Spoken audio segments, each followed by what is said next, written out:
Un persécuteur de chrétiens pourrait-il devenir le plus grand évangélisateur de tous les temps? Voici l'histoire incroyable de Saint Paul, l'apôtre des gentils.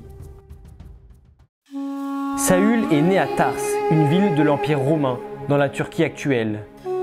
Il était un citoyen romain.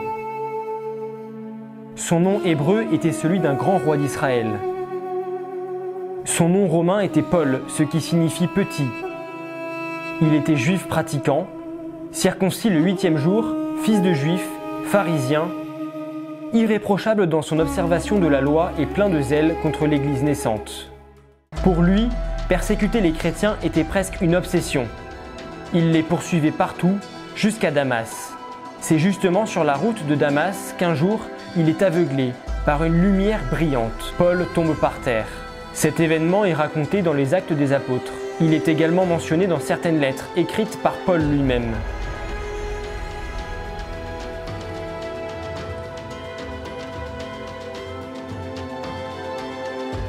Jésus entre à l'improviste dans la vie de Paul. De persécuteur, il devient apôtre.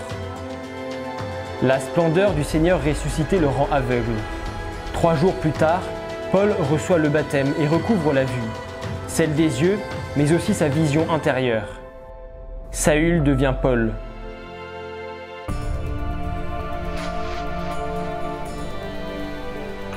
À partir de ce moment, il devient un infatigable prêcheur de la vérité.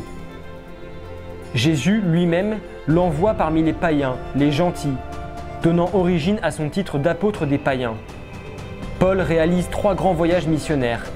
Parcourant plus de 15 000 km, il fonde des communautés à Chypre, en Grèce, mais aussi en Turquie et en Asie mineure, jusqu'en Macédoine suite à une vision nocturne.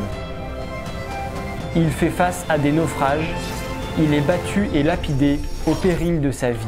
Il est en contact permanent avec les communautés qu'il fonde. Il écrit 13 lettres et leur rend visite aussi souvent que possible dans le cadre de ses voyages. C'est un marathon infatigable. Il visite Troas, Philippe, Corinthe, puis Mytilène, Milétus, Rhodès, Césarée et à nouveau Jérusalem.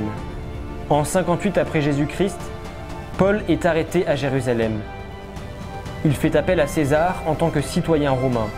Il est emmené à Rome pour être jugé. Au cours de ce dernier voyage, il rencontre beaucoup de difficultés, comme un naufrage sur l'île de Malte. À Rome, Paul vit pendant 2 ans sous assignation à résidence. Il habite dans une maison surveillée, mais reste libre d'évangéliser. Quelques années plus tard, il est de nouveau arrêté pour de nouvelles accusations. Mais cette fois-ci, il est emmené en prison. Abandonné par ses amis, il est tué en 67 après Jésus-Christ par décapitation.